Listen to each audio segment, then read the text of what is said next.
Hey YouTubers, it's Charlie. So today we're going to be talking all about Mance Rayder. So this is mostly going to be a history video. I'll have a special spoiler tag whenever we get to like where we are on the show right now, just in case you guys don't want to talk about theories or anything that happens in book 5. I also have some news about the IMAX screenings as well as my giveaways between now and when the season starts and some of those videos. So I'll have all that news at the end of this. So just so we're all on the same page when we start, there's like a big fan theory about who Mance Rayder really is. I mean, there's really like one really big theory. So I'm going to start with that because I want us to be on the same page when we're talking about Mance's history. Because in order to talk about his history, we need to establish that he has a history and he's not secretly someone else. So here we go. This is all conjecture. This is all theories taken from the books. But either way, most of you probably already guessed the theory I'm talking about. Mance is secretly a glamored Rhaegar Targaryen. I don't think it's true because Mance gets tied up with some other magic, and I don't think that the new magic would work if he was already glamored. It's just that if glamoring requires you to have something like attached to you, like a jewel or a talisman, then whenever he was captured by Stannis' army and was stripped of his possessions, if he'd have been glamored, his disguise would have immediately fallen off and he would have turned back into Rhaegar Targaryen, like the minute that they stripped him of all his stuff. You also have to consider the way the actors playing the character on the show, it could deviate a little bit from what George R. R. Martin intended, because the actors take a few liberties with their characters, but it just does not feel like he is secretly someone else. I'm assuming, for the purposes of this video, that Mance Rayder really is Mance Rayder. Given all that, very little is known about his actual history before he joined the Night's Watch, so that's where we're going to start the history. He was born to a wildling north of the Wall, who we don't know who his mother was.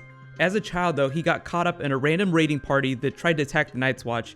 Everyone was killed, but the brothers showed Mance mercy, gave him the chance to take the black or be put to the sword. As you'd expect, he chose the lesser of two evils. I mean, he didn't want to die. It didn't say that he immediately became a brother or took the vows. It's just that the Night's Watch took him in, and at some point, he officially took the black. The books don't go into really great detail what he did as he grew to adulthood. Mostly he served at the Shadow Tower underneath Dennis Mallister. Before he eventually bailed, he became a ranger, so that was the highest rank he ever attained. He's claimed to have visited Winterfell on 2 separate occasions. The first time was while he was still with the Brotherhood, the second time was after he had become king beyond the Wall. When Mance was still part of the Brotherhood, his Lord Commander was Corgil. That was the one before Jeor Mormont. That Lord Commander traveled to Winterfell sometime in the early years after Robert's Rebellion to meet with Ned Stark, probably just to ask for more support, more supplies for the Wall. Mance didn't say how old he was, but he did say at the time he saw a very young Robb Stark and Jon Snow. So my guess is it would be sometime 10 years before the events of Book 1. The second time he claimed to have visited was actually a lot more interesting. He says that he visited the night that Robert Baratheon brought his entourage to ask Ned Stark to become Hand of the King. So that was like the very beginning of Book 1. It means he would have been there for all that, for Cersei and Jaime pushing Bran out the window, all that stuff. He plays the lute, like he's actually a pretty good lute player, so he claims that he disguised himself as a musician to play during the banquet that night. His real motivation was recon. They didn't say whether or not he'd already united the wildling tribes. He was probably in the early days of that. He was probably finishing that. He really wanted to find out what kind of a person King Robert, Ned, and Benjen Stark were.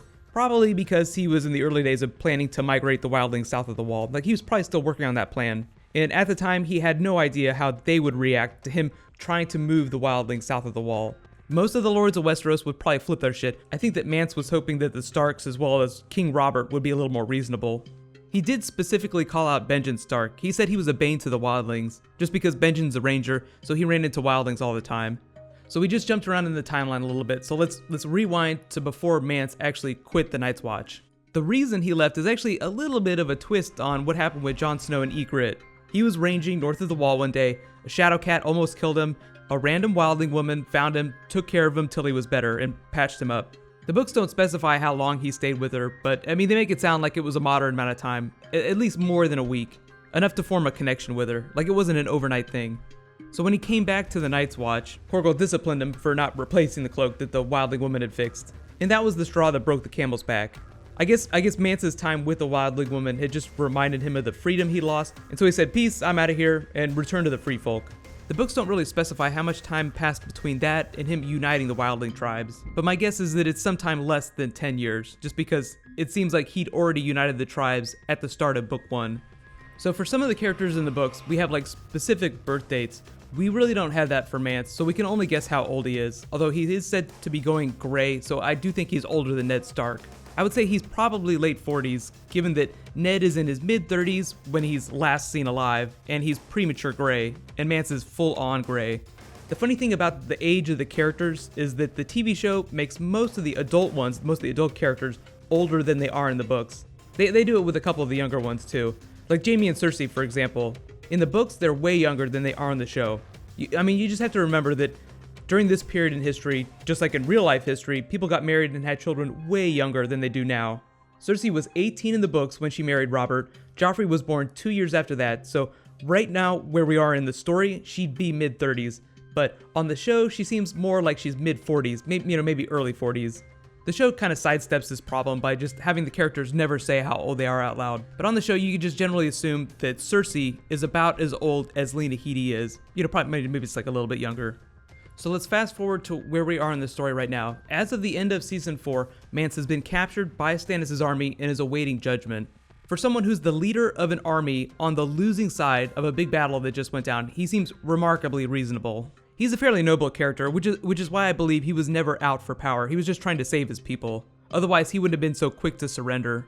So right now we have to get into book 5 stuff. So I'm going to put this spoiler tag up in case you guys don't want to know anything, or you haven't read the books or anything. So I'll be talking about a few theories, as well as some stuff that happens at the end of book 5 with Mance's character specifically. Okay, so here we go. Mance at the Wall does not end up in the fire. Why did Melisandre save him? I'm sure there are several reasons, most of them practical. I think she sensed that he's a very capable leader of men with an expansive knowledge of the North, so he's going to be a big asset in their war with the White Walkers. Second reason, his blood might not qualify as royal enough to satisfy Melisandre's spell to raise the dragon. We all know she's been trying to do that. The show has twisted that a little bit by bringing Shireen into the plot. Like, Shireen was brought to the Wall, even though we didn't see her in those last 2 episodes. The books aren't super specific on what exactly qualifies as royal blood. So like, if Mance's son is born to the king beyond the wall and his blood qualifies, does it mean that you have to be born a royal for your blood to qualify? Regardless of her actual reasons, I think that Melisandre senses that killing Mance would hurt their cause more than it would help it. So as of right now, he's alive, albeit glamored to look like Rattleshirt. What I think is going to be happening in the next 2 books with Mance is he's just going to continue to give them advice as the White Walkers descend on the Wall. I do think he's going to get tied up in the Jon Snow plot, but because this is a Mance video, I'm going to keep all the Jon Snow stuff from book 5, season 5 in a separate video that I'll be doing before the season starts. Okay, so spoilers over. Here's my big question for you guys. Do you think that, because we barely saw Mance in season 4, they're going to do the same thing in season 5 and they'll cut out most of his story, maybe show a few things? Or do you think that they will do like the very big book moments for his character? The producers have a history of cutting out specific book characters and giving their big moments to other characters that they've already cast on the show. So there will be a lot more of that in season 5, regardless of what happens to Mance. When we do get to moments like that, I'll mention what the changes were whenever I'm posting the video for whatever episode it happens in. So like if there's like a big change in episode 2, I'll specifically state all the changes whenever I post my episode 2 video. That's one of the fun things about doing videos for adaptations is like, you have all the book stuff and then you have all the show stuff. And both can be very entertaining, but sometimes it's fun to see how they change things or why they change things. So here's an update on what's going on with the IMAX screenings. They rescheduled them for the week later, so they're going to start on January 29th. They just did that so they could add more theaters, so it's a good thing. So you'll have a full week to go see the IMAX trailer, like the season 5 trailer, in the last 2 episodes of season 4. And don't worry if you can't make it, HBO is still going to post a version of the trailer online. They haven't said when they're officially posting that trailer online, but as soon as they do, I'll post my breakdown video. What I'm hoping is that they post the trailer online the same day they start the screening, so that'd be January 29th, but there's no confirmation on that. So more important dates. Episode 1 is going to air on Sunday, April 12th. They're just going to cycle it a little bit for international dates, but that's basically the weekend everything starts. I know I have my regular weekly giveaway going on for all the bonus videos, but for that first episode, I have a special giveaway. It's just like a little bit more special. I have a signed copy of Feast for Crows and a signed copy of Dance with Dragons that I'll be giving away. Both those books in that episode 1 video whenever I post that. So that'll be April 12th. Until then, the giveaway will be normal. It'll be like normal Amazon gift cards. If I can find a way to, I will give away gift cards for the HBO subscription service, the streaming service, just because the monthly cost of that is pretty comparable with the giveaway prizes that I give away, like in terms of value. So be sure to subscribe to get everything. It's going to be a lot of fun. I'll be posting a couple more bonus videos before the trailer starts and especially before the season starts. Congratulations to this week's giveaway winner, Blake Hutton. You win an Amazon gift card. Just reach out to me on my channel for details so I can get communication info. So my next bonus video is probably going to be another character video for a secondary character. Feel free to leave requests in the comments below. But until then, while you're waiting for that, you can click here for my Qyburn video, and you can click here to learn all about the new Marvel Star Wars comic. It's really awesome. If you've never read comics and you want to start with the new Star Wars stuff in Marvel. Thank you so much for watching. So let's all high five. I will see you guys tonight.